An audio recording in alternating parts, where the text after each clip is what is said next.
มินีปฏิปทาอริยสัจจัง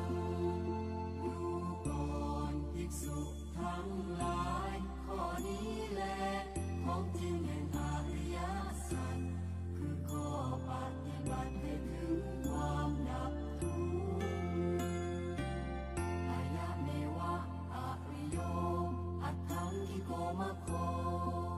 ธรรมมีองค์แปดเครื่องไปจากข้าศึกคือกิเลสนี้เองสยะที่ทำได้แก่สิ่งเหล่านี้คือสัมมาทิฏฐิความเห็นชอบสัมมาสังกัปโปความดำริชอบสัมมาวาจาวาจาชอบสัมมากัมมันโตการงานชอบสัมมาอาชีวะการเลี้ยงชีวิตชอบสัมมาวายาโมความเพียรชอบสัมมาสติความระลึกชอบสัมมาสมาธิความตั้งจิตชอบอิทังทุกขังอริยสัจจันติเนภิกขเวปุพเพอนันตุสุเตสุธัมเมสุจักขุงพุทธปาติญาณังพุทธปาติปัญญาพุทธปาติวิชชาพุทธปาติอาโลโกพุทธปาติดูก่อนภิกษุทั้งหลายจักษุได้เกิดขึ้นแล้วญาณได้เกิดขึ้นแล้วปัญญาได้เกิดขึ้นแล้ววิชชาได้เกิดขึ้นแล้วแสงสว่างได้เกิดขึ้นแล้วแก่เราในธรรมทั้งหลาย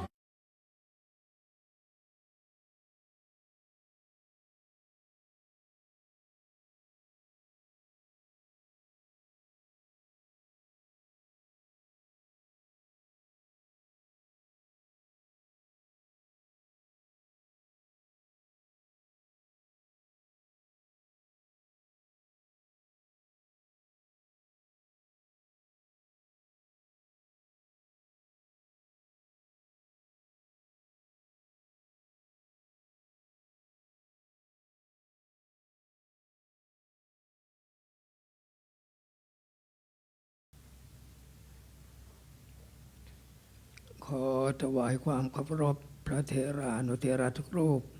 ขอความสุขความเจริญในธรรมจงมีแก่ญาติโยมสาธุชนทุกท่าน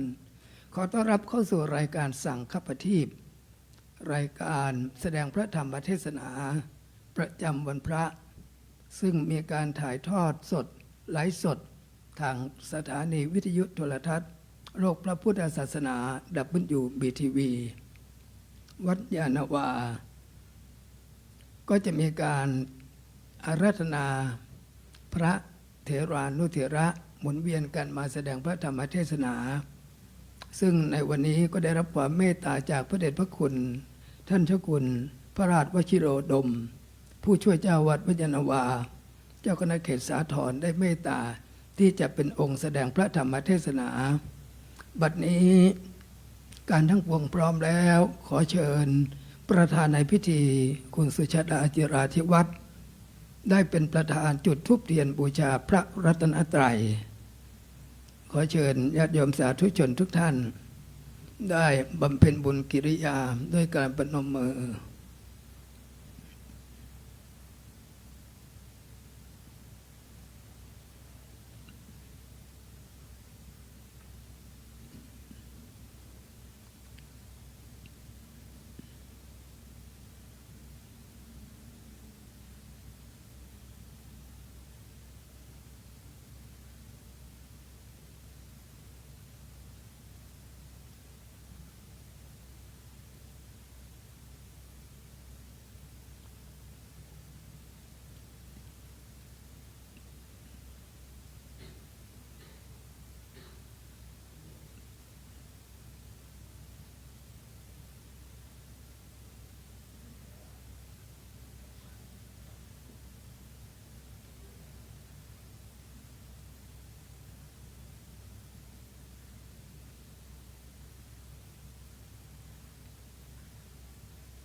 ศีลเป็นเบื้องต้นของความดีทุกประการ บุคคลผู้มีศีลก็จะพบแต่ความสุขความเจริญท่านจึงกล่าวไว้ว่า ศีลนำให้ไปดี ศีลทำให้มีทรัพย์ และศีล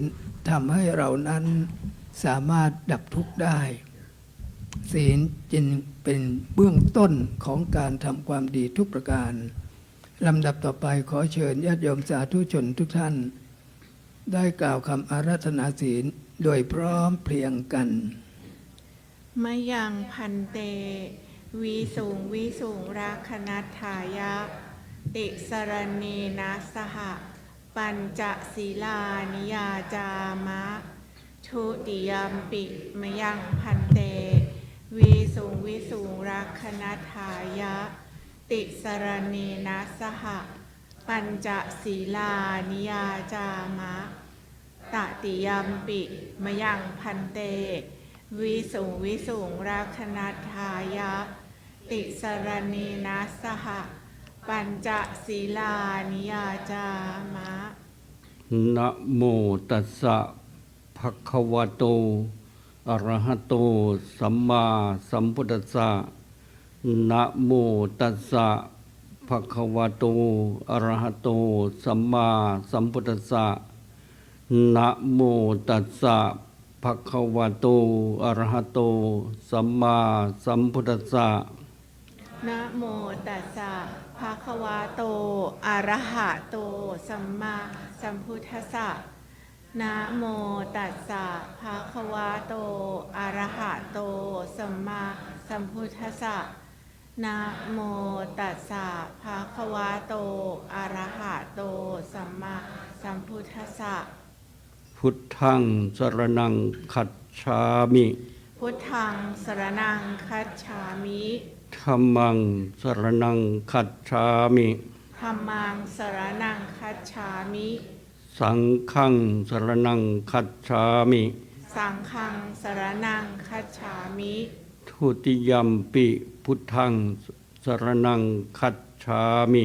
ทุติยัมปิพุทธังสรณังคัจฉามิทุติยัมปิธัมมังสรณังคัจฉามิทุติยัมปิธัมมังสรณังคัจฉามิทุติยัมปิสังฆังสรณังคัจฉามิทุติยัมปิสังฆังสรณังคัจฉามิตาติยัมปิพุทธังสรณังคัจฉามิ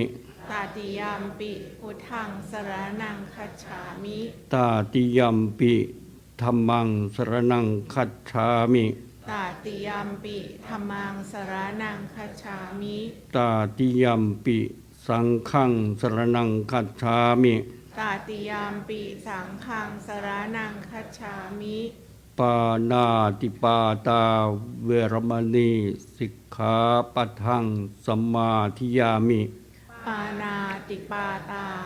เวรมณีสิกขาปะทังสมาธิยามิอทินนาทานาเวรมณีสิกขาปะทังสมาธิยามิอทินนาทานาเวรมณีสิกขาปะทังสมาธิยามิกาเมสุมิชฌาจาราเวรมณีสิกขาปะทังสมาธิยามิกาเมสุมิชฌาจารา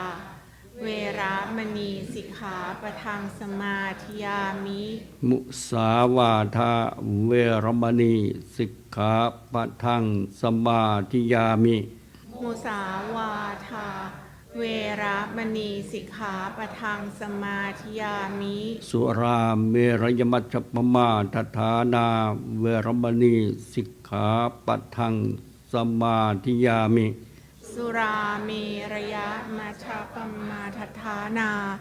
เวรมณีสิกขาปะทังสมาธิยามิอิมานิปัญจสิกขาปทานิสีเลนะสุขติยันติสีเลนะโภคสัมปทาสีเลนะนิพุติยันติตัสสมาสิรังวิโสทะเยพระมาจาโลกา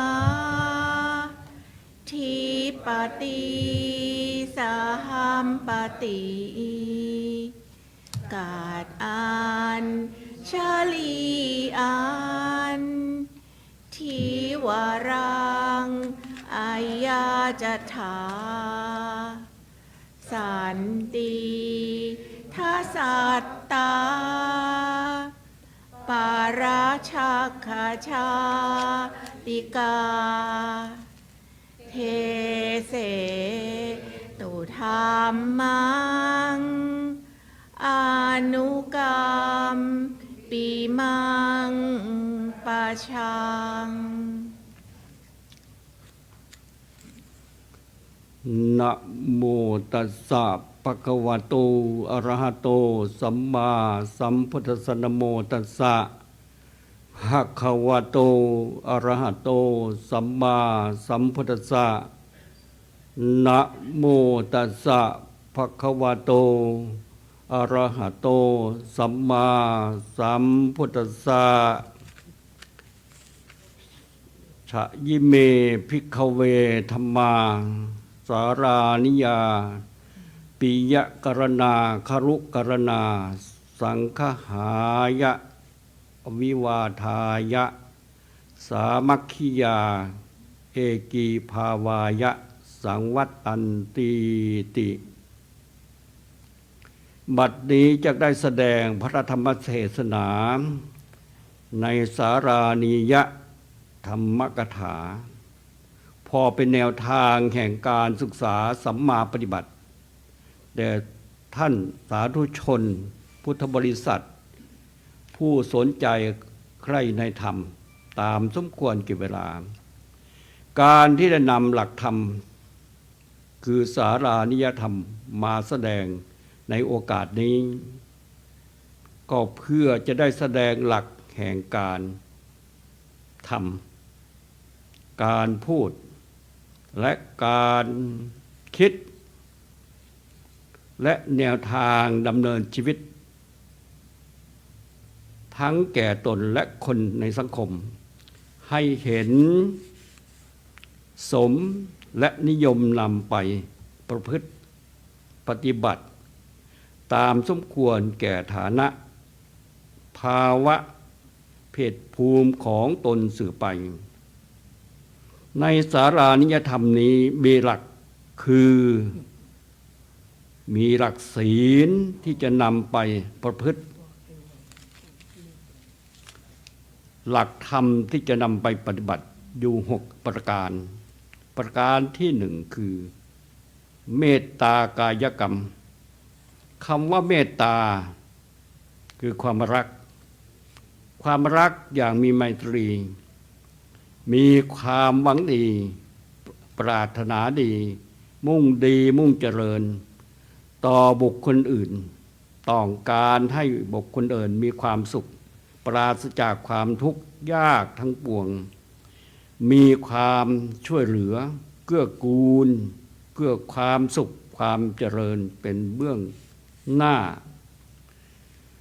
บุคคลผู้มีเมตตาเป็นอัธยาศัยจะมีความยากเย็นคือเย็นกายและเย็นใจใบหน้าเบิกบานยิ้มแย้มแจ่มใสแสดงถึงน้ำใจกว้างขวางเผื่อแผ่เป็นผู้ประสมงานประสานแผนเห็นตามแบบแปลนที่ตั้งยังที่กลางไม่ห่างไกลหล่อหลอมใจให้เกิดความรักความสนิทสนมเสน่หาสามัคคีกลมเกลียวเป็นหนึ่งเดียวกันฉันญาติสนิทมิตรสหายเมตตาเป็นคุณธรรมที่สำคัญขั้นค้ำจุนขั้นอุปถัมภ์ค้ำจุนโลกไว้ให้ดำรงมั่นในสันติสุขกล่าวสั้นๆก็คือทำด้วยเมตตาความรักความหวังดีความจริงใจความมีน้ำใจ หวังให้เกิดประโยชน์ต่อกันทั้งต่อหน้าและรับหลังประการที่สองเมตตาวจีกรรมคือเมื่อจะพูดควรพูดด้วยเมตตาวจีกรรมพูดแต่ถ้อยคำที่เป็นจริงไม่ล่อลวงไม่หลอกไม่หลอนพูดแต่คำที่ไพเราะสนอโสดเป็นประโยชน์และเป็นธรรมไม่ควรพูดถ้อยคำที่เสียดสีให้เกิดความวุ่นวายเดือดร้อนพูดแต่ถ้อยคำให้เกิดความสามัคคีปรองดองไม่พูดคำที่ยุยงส่งเสริมให้แตกแยกแม้เมื่อมีความแตกแยกกันก็ควรพูดชี้เหตุชี้ผลคุณและโทษประโยชน์ไม่ใช่ประโยชน์ให้เห็นสมให้นิยมความปองดองสามัคคีมีความหวังดีและจริงใจเพราะบุคคลผู้พูดผู้เขียนเป็นเหมือนคนหวานผู้อ่านผู้ฟังเป็นเหมือนผู้เก็บหรือผู้พูดเป็นเหมือนผู้เป่าผู้ฟังเป็นเหมือนผู้เผาเข้าทำนองว่าฆ่าช้างเอางาเจรจาเอาถ้อยคำดังนี้ประการที่สามเมตตามโนกรรมคือเมื่อจะคิดควรคิดด้วยเมตตามโนกรรมไม่คิดโลภมากไม่อยากได้ในทางทุจริตไม่คิดเพ่งเล็งทรัพย์ไม่คิดปองร้ายไม่ผูกอาฆาตพยาบาทจองเวรคือไม่คิดแก้แค้นมุ่งร้ายทำร้ายกันคิดเพื่อให้คือให้การช่วยเหลือให้คำแนะนำให้คำปรึกษาให้ความชอบธรรมให้ความเป็นธรรมให้ความยุติธรรมให้อภัยธรรมและนำคำเป็นหลักพัฒนาคือการแก้ไขปรับปรุงมาปฏิบัติการไขคือเปิดในที่นี้หมายถึงการเปิดใจหรือการเปิดอกดังเช่นการเปิดอกเปิดใจหรือการเห็นอกเห็นใจหรืออกเขาอกเราใจเขาเช่นใดใจเราเช่นนั้นหรืออกเขาเช่นใดอกเราเช่นนั้นการปรับคือการทำให้อยู่ในสภาพที่เหมาะสมหรือดีขึ้นการปรับใจคือการทำใจให้เหมาะสมหรือดีขึ้นในมงคลทิปนีสมเด็จพระชินสีห์ตรัสสอนอัตตสัมมาปณิธิไว้เป็นแนวทางปฏิบัติ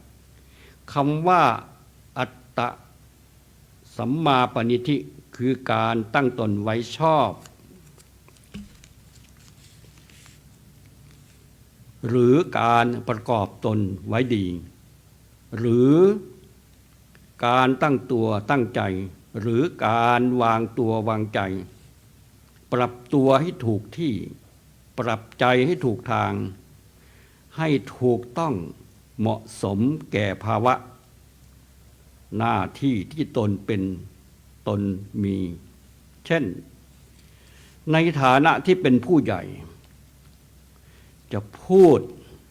หรือทำการสิ่งใดต้องมีใจประกอบด้วยเมตตามีความเห็นอกเห็นใจผู้น้อย ในฐานะที่เป็นผู้น้อยก็ไม่ควรจะอวดเก่งเบ่งพองจองหองดื้อด้านยกตนเทียมท่านในฐานะที่เป็นผู้ปกครองจะต้องไม่มีความลำเอียงมีความเที่ยงธรรมประจำใจมีความยุติธรรมประจำตัวในฐานะที่เป็นผู้ใต้บังคับบัญชาจะต้องเคารพเชื่อฟังคำสั่งของเจ้านายไม่ทำเป็นต่อหน้าอย่างรับหลังอย่างหรือต่อหน้าน้อมรับคำสั่งรับหลังแยกเขี้ยวนินทาในฐานะเป็นชาวพุทธต้องปรับบาปออกจากตัวปรับความชั่วออกจากใจเป็นต้นประการที่5รักษาศีลให้บริสุทธิ์เสมอกันอันตรงกับคำว่าศีลสามัญญตาคำว่าศีลแปลว่าปกติบุคคลผู้มีศีลบุคคลผู้รักษาศีลก็คือบุคคลผู้ปกติมีกายปกติมีวาจาปกติถ้าไม่รักษาศีลก็เป็นบุคคลผิดปกติถ้าล่วงละเมิดทางกายก็เป็นกายผิดปกติถ้าล่วงละเมิดทางวาจาก็เป็นวาจาผิดปกติอันหนึ่งคำว่าศีลนั้นหมายถึงวินัยได้ในคำรวมคำสั่งสอนว่าพระธรรมวินัยหรือศีลธรรมนั่นเองวินัยได้แก่ข้อห้ามข้อบังคับจัดลำดับไว้เป็น2คือวินัยทางโลก1วินัยทางธรรม1วินัยทางโลกหมายถึงระเบียบแบบแผนสำหรับควบคุมบุคคลในสังคมเป็นคำสั่งของสังคมทั้งข้อห้ามและข้ออนุญาตอาทิเช่นพระราชบัญญัติรัฐธรรมนูญพระราชกำหนดกฎหมายกฎกติการวมถึงขนบธรรมเนียมจารีตประเพณีวัฒนธรรมเป็นต้นส่วนวินัยทางธรรมได้แก่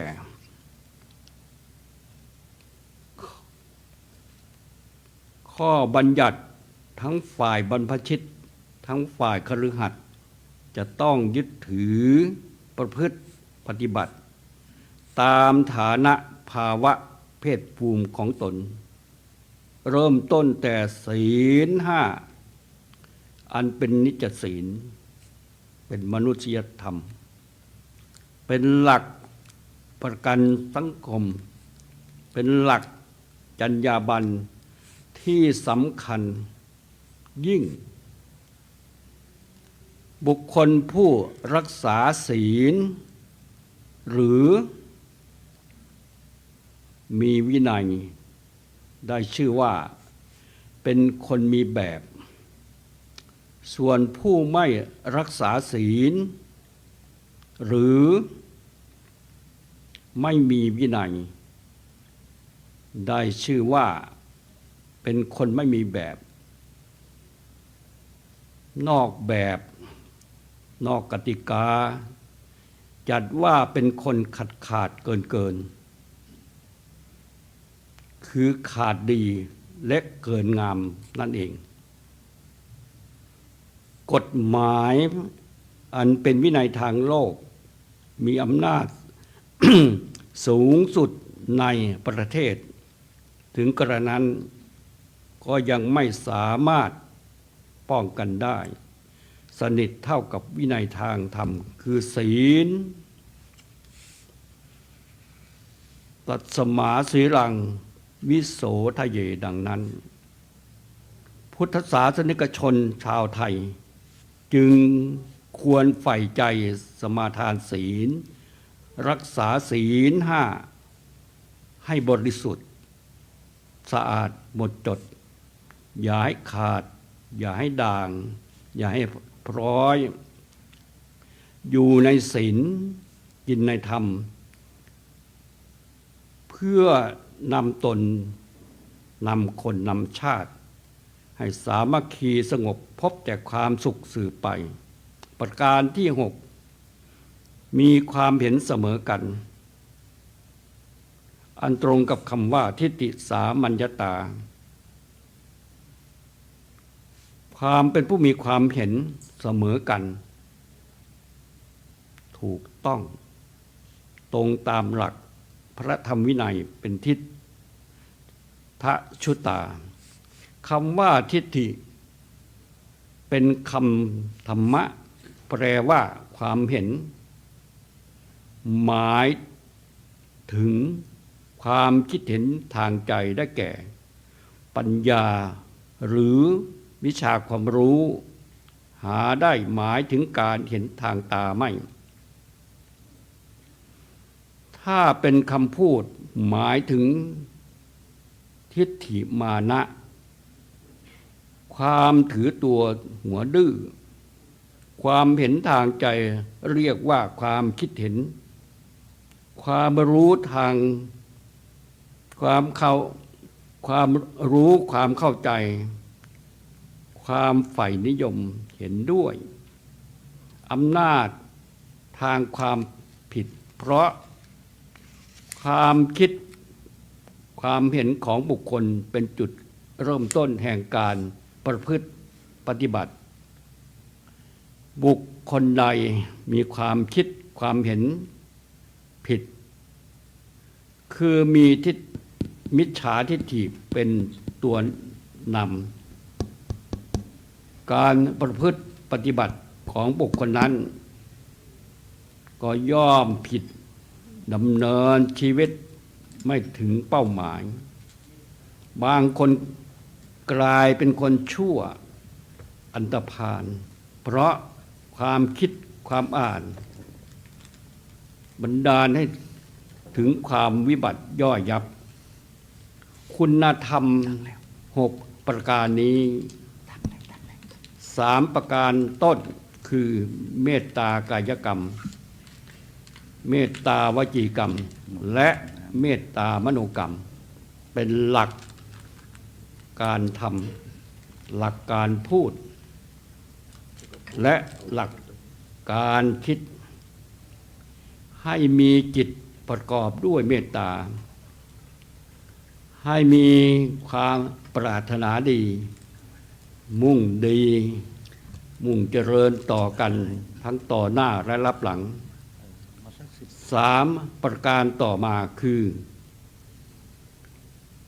สาธารณโภคีศีลสามัญญตาและทิฏฐิสามัญญตาเป็นหลักปฏิบัติการหรือวิธีการที่จะประพฤติปฏิบัติในเรื่องลาภหรือผลประโยชน์เรื่องศีลวินัยกฎกติการะเบียบแบบแผนจารีตประเพณีและเรื่องความคิดความเห็นให้เป็นไปสอดคล้องต้องกับคำสั่งสอนในทางพระพุทธศาสนาเสมอเหมือนกันขอให้ท่านทั้งหลายที่ฟังธรรมว่าคุณธรรมทั้ง6ประการนี้เป็นหลักสิทธิการคือเป้าหมายหรือความสำเร็จหรือคุณประโยชน์ที่พึงได้พึงถึงได้ชื่อว่าสารานียาเพราะเ เป็นคุณธรรมนำให้เกิดความระลึกถึงกันและกันจารึกบันทึกความดีของกันและกันให้มั่นคงเหนียวแน่นปิยกรณาเป็นคุณธรรมนำให้เกิดความรักความสนิทสนมเสน่หาอันมีเมตตาความปรารถนาดีความหวังดีความรักที่บริสุทธิ์ใจเป็นเบื้องหน้าครุกรณานำพาให้เกิดความเคารพนบนอบนับถือบูชาสังฆหายะสังวัตตันติย่อมเป็นไปเพื่อความสงเคราะห์ช่วยเหลือเกื้อกูลยึดเหนี่ยวน้ำใจผูกไมตรีมีมิตรภาพอวิหาทายะย่อมเป็นไปเพื่อความไม่วิวาทบาดหมางความไม่ทะเลาะแก่งแย่งชิงดีชิงเด่นสามัคคียาย่อมเป็นไปเพื่อความสามัคคีพร้อมเพรียงทั้งกายและใจปรองดองสมานฉันท์หันหน้าเข้าหากันเอกีภาวายะย่อมเป็นไปเพื่อเอกียภาพหรือเอกภาพเป็นอันหนึ่งอันเดียวกันสนิทสนมกลมเกลียวกันมั่นคงหนักแน่นอันแสดงถึงความเห็นดีเห็นงามความไม่ขัดแย้งกันไม่แบ่งเป็นฝักเป็นฝ่ายหมายถึงความพร้อมเพรียงจึงขอให้ท่านทั้งหลายได้น้อมนำคุณธรรมทั้ง6ประการที่กล่าวมานี้ไปประพฤตินำไปปฏิบัติพัฒนากายวาจาและใจให้มั่นคงหนักแน่นเป็นแบบแผ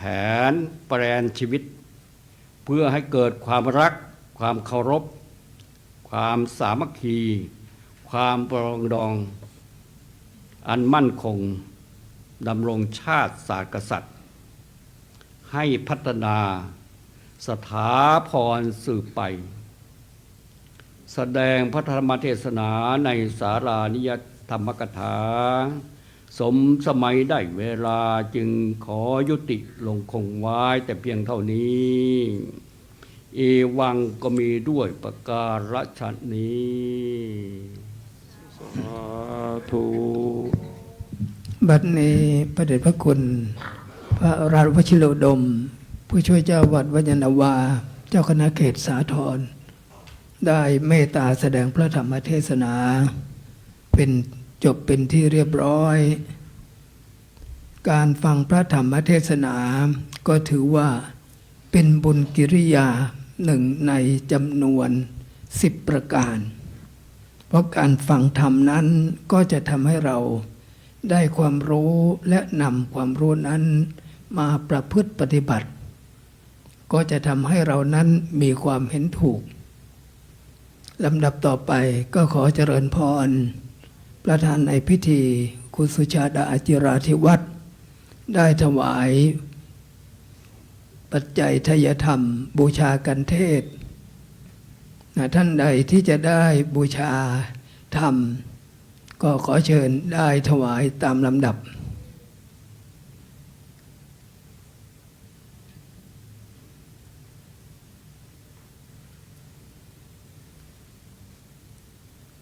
สำหรับการฟังพระธรรมเทศนานั้นก็มีทุกวันพระก็จะได้อาราธนาพระธรรมกถึกมาแสดงพระธรรมเทศนาหมุนเวียนไปเรื่อยๆเมื่อจบจากการฟังพระธรรมเทศนาก็จะเป็นการเจริญพระพุทธมนต์บอกว่ามันถวายน้ำเลยบอกว่ามันถวายน้ำ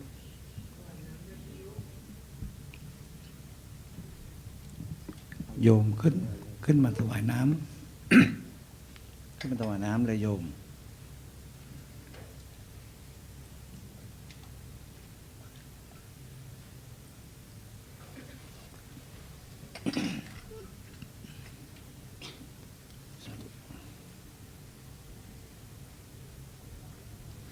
ลำดับต่อไปก็ขอเชิญญาติโยมสาธุชนได้ตั้งใจกรวดน้ำรับพรเป็นลำดับสืบต่อไป ยะถาวริวหาปุราปริปุเรนติสาคารังเอวเมวะอิโตทินังเปตานังอุปกปปติอิทิตังปฏิตังตุมังกิปะเมวะสมิจตุสัพเพปเรนตุสังกปานจันโทปนรสโสยะถาบานิโชติรสโสยะถาสัพพิติโยวิวาชันตุสัพพะโรโควินาศตุมาเตภวัตวันตรายโยสุขีติขายุโกภวะอภิวาทนาสิริสนิจังวุธาปจายโนจัตตารโอธรรมาวัฏันติอายุวันโนสุขังภะลัง